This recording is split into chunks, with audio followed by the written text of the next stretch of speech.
Hello friend. Central Bank of India की तरफ से शानदार वैकेंसी निकल के सामने आई है।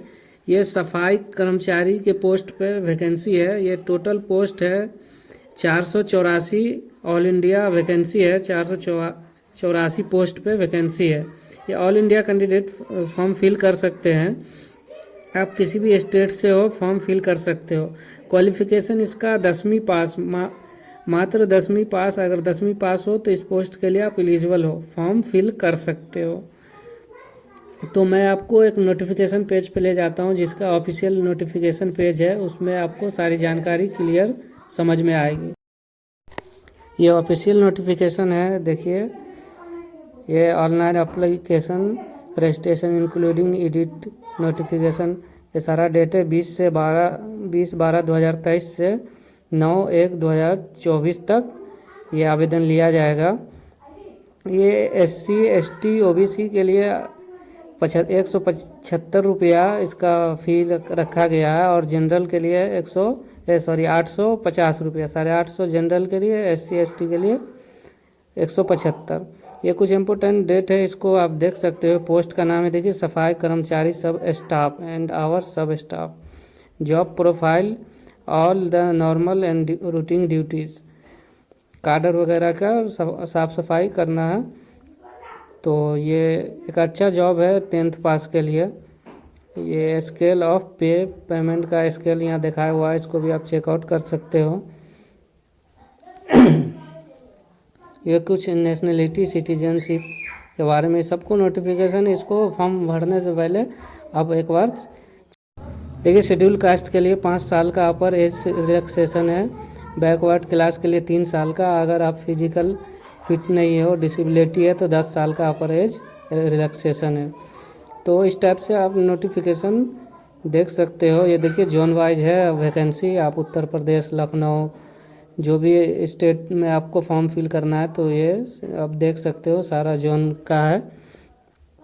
तो नागपुर, इस दरभंगा, जो भी है आपके स्टेट के अकॉर्डिंग जोन सिलेक्ट करना है। तो आगे भी हम बात करेंगे। एक बात और, आप जिस स्टेट के लिए फॉर्म फिल कर रहे हो उस स्टेट का आपको लोकल लैंग्वेज आनी चाहिए। लिखना, पढ़ना, बोलना उस स्टेट का लोकल लैंग्वेज आपको आनी चाहिए, तभी आप उस स्टेट के लिए फॉर्म फिल कर सकते हो। जैसे आप बिहार के लिए कर रहे हो तो बिहार में हिंदी उर्दू जो भी चलता है तो वो आना चाहिए।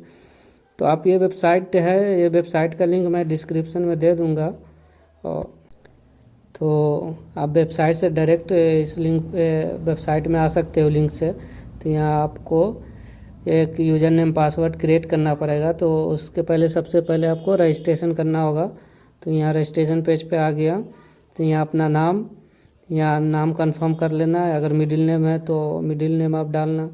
ये देखिए फर्स्ट नेम, और फर्स्ट नेम आपको कंफर्म करना है। उसके बाद middle name confirm. Last name माने सब नाम 2 बार लिखना है। फर्स्ट नेम 2 बार, मिडिल नेम 2 बार, और लास्ट नेम 2 बार। जैसे मेरा नाम कमाल फरीद है तो इस टाइप से मैं कमाल लिखता हूँ। यहाँ भी आपको कमाल लिखना है फर्स्ट नेम। उसके बाद आपका मिडिल नेम है तो डालना है, अदरवाइज इसको ब्लैंक छोड़ देना। लास्ट नेम 2 बार आपको फिल कर लेना है इस टाइप से। देखिए इस टाइप से फिल किया तो यहाँ आपका पूरा नाम आ गया कमाल फरीद। अगर आपका सिर्फ फर्स्ट नेम है तो वो भी आप सिर्फ फर्स्ट नेम 2 बार डाल के छोड़ दोगे तो यहाँ आपका नाम आ जाएगा। ठीक है, यहाँ अपना मोबाइल नंबर डाल लेना है। उसके बाद कंफर्म मोबाइल नंबर कर लेना है। और अल्टरनेटिव मोबाइल नंबर कोई है तो वो भी आप डाल लेना है।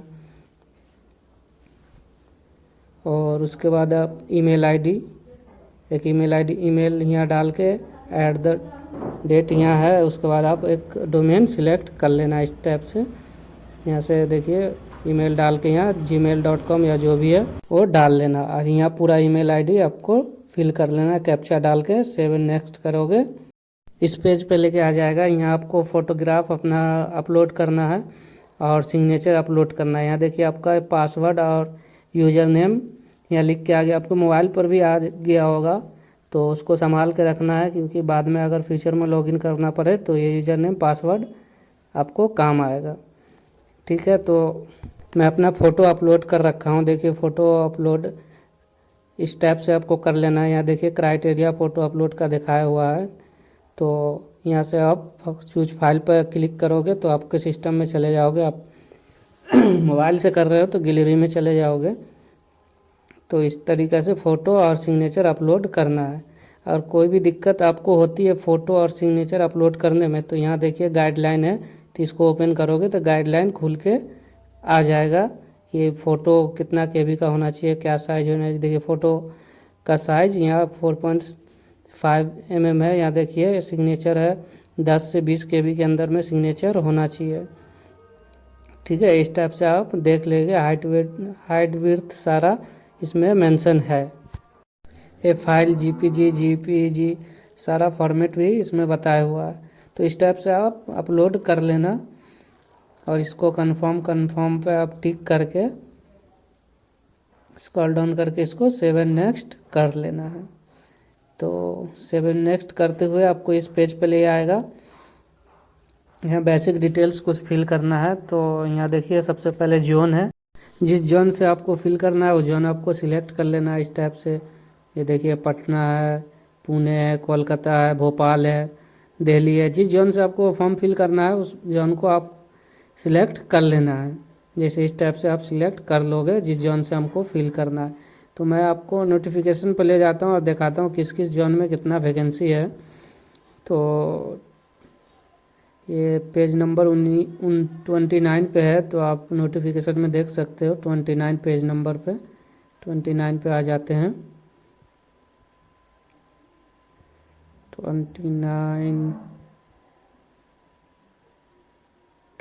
ये देखिए इस टाइप से जोन है। इसमें आपको किस किस जोन में कितना वैकेंसी है वो सारा आपको दिखा रहा है।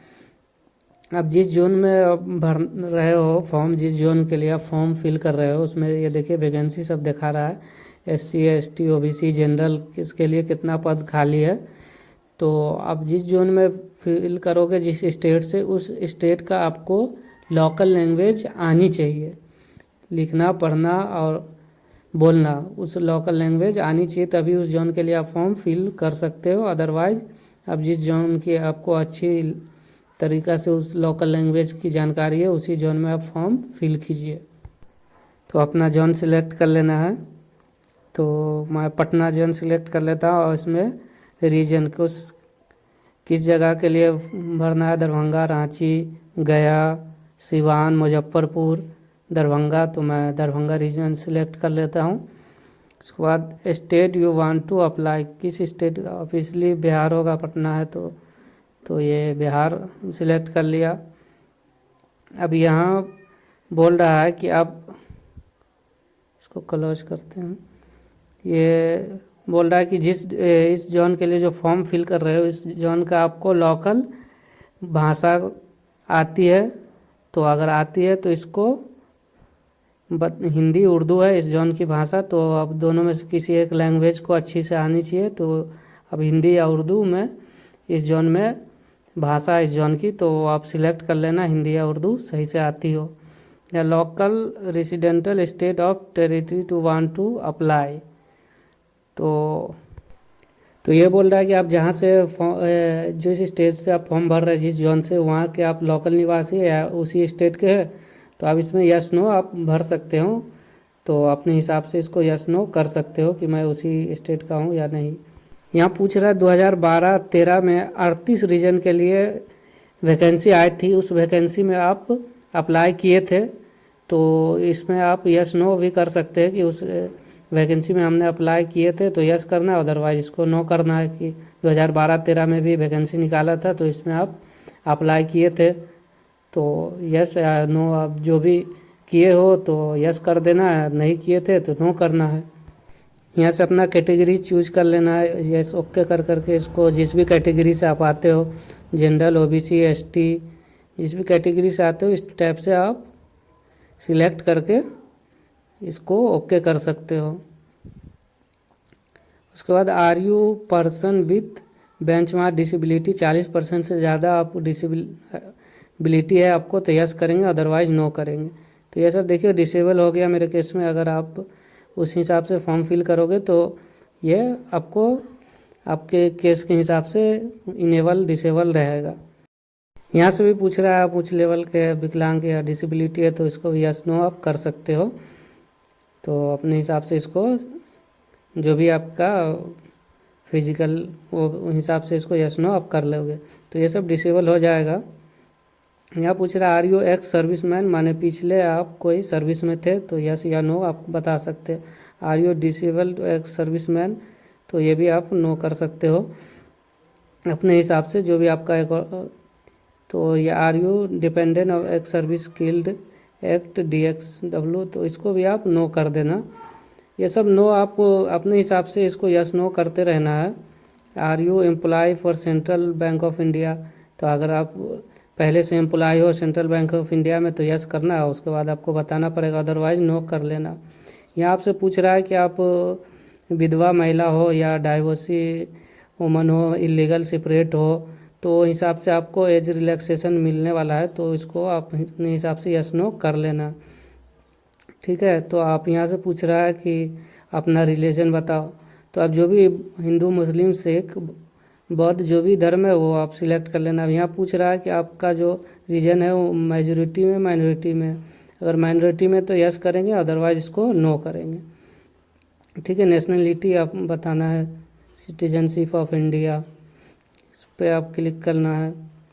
आप इस यहाँ पूछ रहा है कि अपना एक आईडी प्रूफ जो भी आपके पास है जिसमें आपका ये मार्कशीट वगैरह जो एग्जैक्ट डॉक्यूमेंट से मैच करता हो वो डॉक्यूमेंट आप दें, आधार कार्ड तो आप आधार कार्ड इस पर सिलेक्ट करोगे तो यहाँ आपको आधार नंबर फिल करना होगा तो अपना आधार नंबर यहाँ से फिल कर लेना है। उसके बाद सेंटर ऑफ एग्ज़ाम यहाँ से पूछ रहा है आप किस सेंटर लेना चाहते हो एग्ज़ाम के लिए तो पटना, मुजफ्फरपुर, गया, ये 4 सेंटर है, इसमें से कोई एक सेंटर आप ले सकते हो एग्ज़ाम के लिए।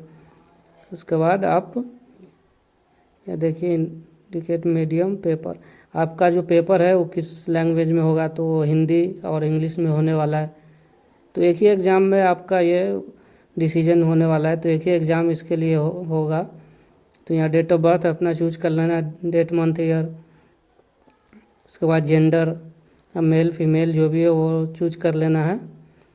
उसके बाद आप ट्विन ब्रदर हो, भाई बहन हो तो जुड़वा भाई बहन तो यस करना, अदरवाइज इसको नो कर लेना है। या मैरिटल स्टेटस आप बताना, अनमैरिड, मैरिड, डाइवोर्सी महिला होती है विधवा, डाइवोर्स तो वो अपने हिसाब से इसको चूज कर लेना है।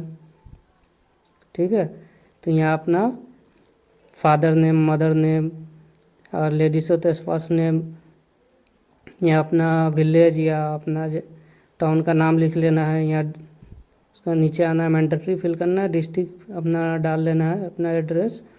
तो उसके बाद स्टेट, डिस्ट्रिक्ट, पिन कोड, अगर दोनों एड्रेस सेम है परमानेंट और प्रेजेंट तो इसको यस करोगे तो सारा डेटा इंपोर्ट हो जाएगा।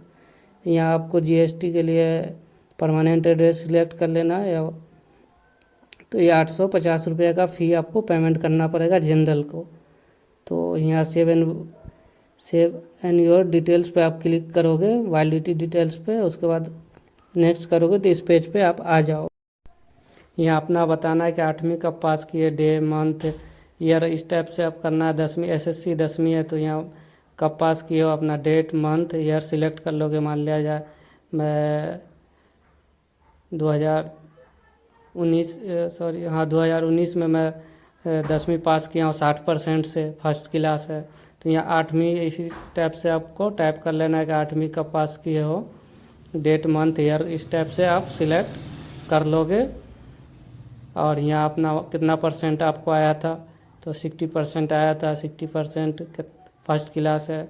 तो इसी टाइप से आप आगे का भी क्वालिफ़िकेशन बता सकते हो। 12th किए हो तो 12th भी आप डाल सकते हो, उसका सब्जेक्ट भी बता सकते हो किस सब्जेक्ट से। इस टाइप से आप ग्रेजुएशन है, अदर है। यहाँ आप देखिए यहाँ कुछ यस नो करने को है तो सबके केस में ये नहीं ऑप्शन मिलने वाला, ये नहीं आपको पॉपुलेट होगा। तो यहाँ कुछ आपको यहाँ फिल करने का है वर्क एक्सपीरियंस। अगर आप वर्क एक्सपीरियंस में हो तो इसको फिल करना होगा, अगर फ्रेशर हो तो इसमें नो करके इसको आगे बढ़ जाना है। तो अगर एक्सपीरियंस हो तो इसमें आप अपना कंपनी का नाम या डिजिग्नेशन और यहाँ आप कब से कब काम किए हो, डेट मंथ ईयर करके यहाँ टाइप कर लेना, या मन टाइप कर देना, या टू कब से कब तक काम किए हो, नेचर ऑफ ड्यूटी वो बता देना है, छोड़ने का कारण बताना है, और यहाँ कितने साल तक काम किए हो वो बता देना है। और नहीं तो इसको नो करके अब आगे बढ़ जाना है। तो आप यहाँ आपसे पूछ रहा है exam training SC ST OBC, ये आप SC ST OBC से आप आते हो तो आपको 6 एग्ज़ाम से पहले आपको ट्रेनिंग दिया जाएगा। ये कुछ दिन का आपको ट्रेनिंग होगा, SC ST रिलीजन माइनॉरिटी के लिए ही है। तो आप इस कैटेगरी से आते हो तो आपको एग्ज़ाम से पहले आपको ट्रेनिंग जो मिलने वाला है वो चाहिए, तो यस करना, अदरवाइज नो करना। यहाँ से लैंग्वेज पूछ रहा है कि आपको किस लैंग्वेज में पकड़ अच्छी है, तो बता देना हिंदी, और हिंदी के अलावा और कोई भी लैंग्वेज, उर्दू है तो उर्दू में रीडिंग, राइटिंग, स्पीकिंग जो भी आता है, इससे भी ज़्यादा कोई लैंग्वेज है तो इसमें डाल सकते हो। उसके बाद वैलिडिटी डिटेल्स पे करोगे तो यहाँ देखिए वेरीफाइड सक्सेसफुली, उसके बाद आपसे नेक्स्ट करेंगे। तो नेक्स्ट करते हुए हमको देखिए प्रीव्यू पेज पे लेके आ गया। अब इसको प्रीव्यू करना है, सही से चेक कर लेना है कि जो भी हमने डिटेल डाला है वो एकदम राइट है, सही है। तो इसको आप एक एक करके चेक कर लेना है, क्योंकि बाद में एडिट करने में दिक्कत होती है। तो आप इसको चूज कर देख लेना अच्छे से कि सारा डिटेल जो दिया गया है वो सब सही है। तो यहाँ आई एग्री पे आप क्लिक करोगे, यहाँ फर्स्ट वाले पे I confirm my name fill me, तो ये फर्स्ट वाले पे माने जो भी हमने नाम दिया है वो आप मेरे ID प्रूफ के हिसाब से सही है, ठीक है। अगर लास्ट वाले पे नहीं करना है तो इसको आपको कर लेना है। अगर गड़बड़ी है तो आप बैक जाके उसको सही भी कर सकते हो, अदरवाइज को यस करेंगे। तो ये देखिए एक नए पेज पे लेके आ गया। इसमें हमको थंब इम्प्रेशन और डिक्लेरेशन अपलोड करना है। ये अपने अंगूठा का निशान एक सादे पेपर पर करके उसका फ़ोटो खींच के यहाँ अपलोड करना है। आपका इस टाइप से अपलोड करना है, और यहाँ हैंड राइटिंग में आपने लिख देना है जो भी मैंने जानकारी दी है। अपना नाम लिखना है एक सादे पेज पे, उसमें लिख देना है कि मेरे से दी गई सारी जानकारी हमारे हिसाब से सही है, और उसके नीचे अपना सिग्नेचर करके इसको अपलोड कर देना है, ठीक है। और अपलोड यहाँ अपना कैप्चा डाल देना, ये जो कैप्चा दिख रहा है 65 ये डाल देना है। यहाँ डालने के बाद आपको नेक्स्ट कर लेना है। नेक्स्ट करते हमको पेमेंट पेज पे लेके जाएगा। देखिए 850 रुपये का यहाँ हमको पेमेंट करना है। ये देखिए 850 रुपया अमाउंट है। तो यहाँ हम कैप्चा डाल लेते हैं NZM52, इसको डाल के हम नेक्स्ट करेंगे, इसको ओके कर लेते हैं। तो मेरे को पेमेंट पेज पे लेके आ गया। देखिए बिल डेस्क का पेमेंट पेज है। इसमें आप debit card, credit card, net banking जिससे भी आपको सहूलत है उससे पेमेंट आपको कर लेना है। इसमें एक पेमेंट पे करेंगे, इसको प्रोसीड टू पेमेंट कर लेंगे। देखिए पेमेंट पेज पे लेके आ गया है। हम UPI से कर सकते हैं, UPI डाल के मेक पेमेंट, या ये इसको स्कैन करके अपने कोई भी UPI पेमेंट ऐप से इसको पेमेंट करेंगे तो हमको रीडायरेक्ट एक्नॉलेजमेंट रिसिप्ट पे भेज देगा। वो रिसिप्ट अपने पास रख लेना, और मोबाइल पर भी SMS आ जाएगा। तो आई होप ये वीडियो अच्छा लगा है तो लाइक कर दें, सब्सक्राइब कर दें।